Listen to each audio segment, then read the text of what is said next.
राजनीति में आज एक बड़ी खबर सामने आई है। इंडी गठबंधन ने उपराष्ट्रपति चुनाव 2025 के लिए अपना उम्मीदवार घोषित कर दिया है। आपको बता दें कि कांग्रेस अध्यक्ष मल्लिकार्जुन खड़गे ने प्रेस कॉन्फ्रेंस में सुप्रीम कोर्ट के पूर्व जज बी सुदर्शन रेड्डी को नाम विपक्ष के उपराष्ट्रपति पद के उम्मीदवार के तौर पर सामने रखा है। कांग्रेस प्रवक्ता जयराम रमेश ने बताया कि इंडिया गठबंधन ने सर्वसम्मति से बी सुदर्शन रेड्डी को अपना उम्मीदवार चुना है। बी सुदर्शन रेड्डी का मुकाबला एनडीए के उम्मीदवार सीपी राधाकृष्णन से होगा।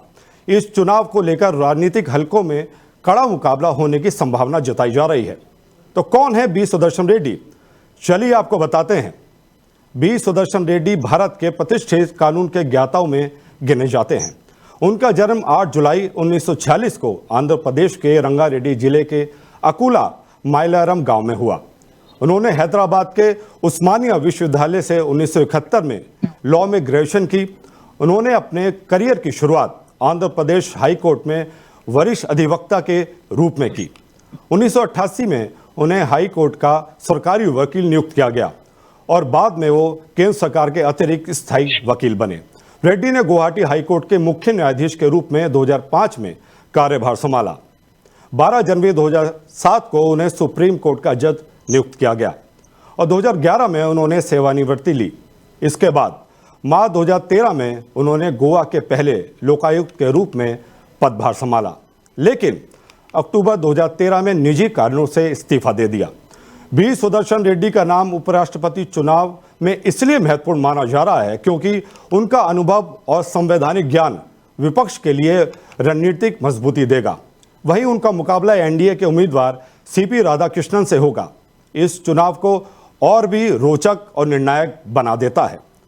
विश्लेषकों का कहना है कि इस चुनाव में न केवल उम्मीदवारों की योग्यता बल्कि राजनीतिक गठबंधन और समर्थन की ताकत भी निर्णायक साबित होगी। एक कॉमन कैंडिडेट को इस वाइस प्रेसिडेंट इलेक्शन में खड़ा करने का निर्णय लिया है और वो निर्णय यूनानिमसली हमने किया है। मुझे खुशी होती है कि सभी अपोजिशन पार्टी एक होकर एक नाम पे अगर मिल के लड़ने के लिए तैयार है तो ये बहुत बड़ा अचीवमेंट डेमोक्रेसी का और लोकतंत्र का है। हमारे साथ हमारे रिपोर्टर हिमांशु जुड़ गए हैं ज़्यादा जानकारी के लिए। ये उनसे बात करते हैं और जानते हैं कि आगे क्या होने वाला है। हिमांशु, इंडिया गठबंधन ने अपने उम्मीदवार का नाम अनाउंस कर दिया है, क्या लग रहा है ये कितना कांटे का टक्कर रहेगा? देखिए, बिल्कुल जिस तरीके से उपराष्ट्रपति चुनाव के लिए एनडीए और इंडिया गठबंधन दोनों की तरफ से उम्मीदवार घोषित कर दिया गया है और निश्चित तौर पर ये जो लड़ाई है काफी बड़ी मानी जा रही है क्योंकि एक तरफ जहां इंडिया की तरफ से सीपी राधाकृष्णन को उम्मीदवार बनाया है जो कि राज्यपाल है, महाराष्ट्र के राज्यपाल है और उनको उम्मीदवार घोषित किया गया है। उनकी बात करें छवि की तो बेदाग छवि के नेता रहे हैं, बीजेपी के वरिष्ठ नेता भी रहे हैं और अब ऐसे में कई बार वो अलग अलग राज्यों में उन्होंने राज्यपाल का भी पदभार संभाला है। वर्तमान में महाराष्ट्र के भी राज्यपाल है और सबसे बड़ी बात यह है कि शिवसेना के जो नेता हैं उन्होंने भी कहीं ना कहीं उनका समर्थन किया था कि अगर उनको मौका मिलता है तो निश्चित तौर पर वो साथ रहेंगे। और जिस तरीके से तमिलनाडु से वो आते हैं तो एक दक्षिण देखा जाए दक्षिण समुदाय जहां पे बीजेपी थोड़ा कमजोर नजर आती है तो इसी लिहाज से देखा जाए तो एक बड़ी बात कही जाएगी। दूसरी तरफ अगर बात करें इंडिया ब्लॉक की जिसमें कांग्रेस की तरफ से या बाकी अन्य दलों ने भी उनका समर्थन किया है, जो आज सुप्रीम कोर्ट के पूर्व जो जस्टिस है उनको उम्मीदवार बनाया गया है। निश्चित तौर पर ये लड़ाई दिलचस्प है और आपको एक बड़ी बात ही बताएं कि कानून के वो विशेषज्ञ तो है ही, लेकिन सबसे बड़ी चीज ये है कि उनकी भी छवि बेदाग है। गरीबों के लिए उन्होंने कई सारे अहम बड़े फैसले लिए हैं। खुद भी वो एक बहुत गरीब परिवार से निकल कर आए हैं तो कहीं ना कहीं दोनों तरफ से जो उम्मीदवार हैं वो बिल्कुल ऐसे छवि के हैं जिनको लोग पसंद करते हैं, जिन पर कोई दाग नहीं है किसी तरह का और दोनों कानून के जानकार विशेषज्ञ आप कह सकते हैं, दोनों संवैधानिक पद पर रहे हैं, तो निश्चित तौर पर लड़ाई दिलचस्प जरूर होगी। के लिए समर्थन और जिस तरीके से बात करें क्या इंडिया लगता है ब्लॉक की आपको? और एनडीए की। तो एनडीए बात करें तो बहुमत में अगर देखा जाए तो कहीं ना कहीं एनडीए जरूर नजर आती है, लेकिन फिर भी ये देखना रहेगा कि कौन कौन सी जो राजनीतिक पार्टियां हैं वो किस प्रत्याशी के सपोर्ट में या समर्थन में खड़े दिखाई देती है। क्योंकि अगर बात करें तमिलनाडु से, तो तमिलनाडु से जिस तरीके से डीएमके जो है स्टालिन जो है उन्होंने बोला था कि अगर इंडिया ब्लॉक की तरफ से कोई तमिलनाडु का उम्मीदवार बनाया जाता है तो एक अच्छी बात होगी। मगर जिस तरीके से उन्होंने इंडिया ब्लॉक ने जिस तरीके से एक जो सुप्रीम कोर्ट के पूर्व जस्टिस पर दांव खेला है, तो कहीं ना कहीं अब देखना यह रहेगा कि इंडिया ब्लॉक के और कितने दल समर्थन में आते हैं। क्योंकि अगर बात करें आम आदमी पार्टी की, तो आम आदमी पार्टी ने भी समर्थन किया है और उन्होंने बोला है कि जो उम्मीदवार खड़े किए गए हैं वो विपक्षी दलों की तरफ से उम्मीदवार हमने खड़ा किया है, और आम आदमी पार्टी भी इसका समर्थन करती है।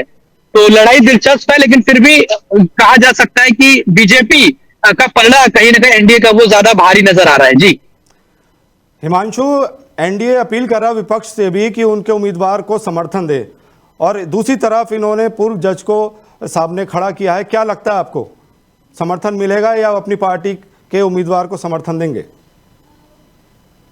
देखिए, अगर बात की जाए एनडीए की तरफ से ये लगातार कहा गया बीजेपी की तरफ से कि जो उन्होंने उम्मीदवार खड़ा किया है वो एक वरिष्ठ नेता तो खैर जो है वो रहे ही है, लेकिन सबसे बड़ी बात यह कि उन पर किसी भी तरह का कोई आरोप नहीं है, किसी भी तरह का कोई किसी भी प्रकार की कोई आपराधिक छवि नहीं है, एक बेदाग छवि के नेता रहे हैं। तो ऐसे में कहीं ना कहीं एक बड़ा दांव बीजेपी ने खेला है और उन्होंने अपील करी है कि उनको समर्थन देना भी चाहिए इंडिया ब्लॉक की तरफ से। लेकिन जिस तरह से कल भी इंडिया ब्लॉक की मीटिंग की गई थी मल्लिकार्जुन खड़गे के आवास पर, और आज भी जो बड़ी बैठक हुई, उसके बाद ये फैसला जो है इंडिया ब्लॉक के नेताओं ने लिया। कल भी एक प्रेस कॉन्फ्रेंस हुआ था, जिस तरीके से एसआईआर का मुद्दा इस समय बहुत ज्यादा गरमाया हुआ है। तो कहीं ना कहीं एसआईआर का जो मुद्दा एक संवैधानिक जो संस्थाओं पर जिस तरह के सवाल खड़े हो रहे हैं, विपक्षी पार्टियां जो सवाल उठा रही हैं इलेक्शन कमीशन को लेकर, तो कहीं ना कहीं सुप्रीम कोर्ट के पूर्व जज को लाकर खड़ा करना, ये एक अपने आप में बड़ी बात कही जा सकती है कि कानून के वो इतने बड़े विशेषज्ञ हैं, जानकार हैं। तो निश्चित तौर पर ये कह सकते हैं कि दोनों उम्मीदवार बेहतर हैं और दोनों ही उम्मीदवार की छवि बिल्कुल बेदाग है और जनता से जुड़ी हुई छवि है। जनता में उनकी एक अच्छी पहचान है और कहीं ना कहीं ग्राउंड के लेवल के जो नेता रहे हैं दोनों, और एक जहां नेता रहे हैं तो दूसरे कानून के जानकार विशेषज्ञ रहे हैं, सुप्रीम कोर्ट के वकील रहे हैं और कई राज्यों में वो हाई कोर्ट के मुख्य न्यायाधीश के पद पर भी रहे हैं। तो निश्चित तौर पर दोनों उम्मीदवारों की तरफ से ये टक्कर देखने को मिल सकती है। लेकिन देखना यह रहेगा कि अगर बात करें बिहार की या फिर आंध्र प्रदेश की बात करें या फिर बात करें तमिलनाडु की, महाराष्ट्र की, तो वहां पर जो लोकल पार्टियां हैं, जो क्षेत्रीय पार्टियां हैं, वो किसको सपोर्ट करती है। क्या वो अपने जो लोकल उनके जो, जैसे बात करें तमिलनाडु की, तो क्या वो तमिलनाडु से जो बीजेपी के उम्मीदवार खड़े हैं एनडीए के, क्या वो उनका समर्थन करती है या फिर इंडिया ब्लॉक के नेताओं का है? ये अपने आप में एक बड़ी बात रहेगी। तो लड़ाई बिल्कुल दिलचस्प कह सकते हैं और नतीजे जब आएंगे तो बिल्कुल स्पष्ट हो जाएगा कि बहुमत किसको मिला है। लेकिन बीजेपी और एनडीए की बात करें तो वो अभी से इस चीज को लेकर, जीत को लेकर आश्वस्त नजर आ रहे हैं। और साफ तौर पर देखा जाए तो उन्होंने सीपी राधाकृष्णन जो प्रधानमंत्री नरेंद्र मोदी से उन्होंने मुलाकात भी करी, और जिस तरह का उनका बॉडी लैंग्वेज था, जिस तरीके की उनके हाव भाव थे, तो उससे ये अंदाजा लगाया जा सकता है कि कहीं ना कहीं वही जो देश के आगामी अगले जो है उपराष्ट्रपति के तौर पर हो सकते हैं, जिसकी पूरी कहीं ना कहीं कह सकते हैं कि पूरी पूरी उम्मीद भी है। जी, तो आपने देखा कि ये मुकाबला और कांटे का हो रहा है, क्योंकि दोनों ही उम्मीदवार कांटे के हैं। इस बुलेटिन में इतना ही, और ज़्यादा खबरों के लिए देखते रहिए डेली 24 भारत। नमस्कार।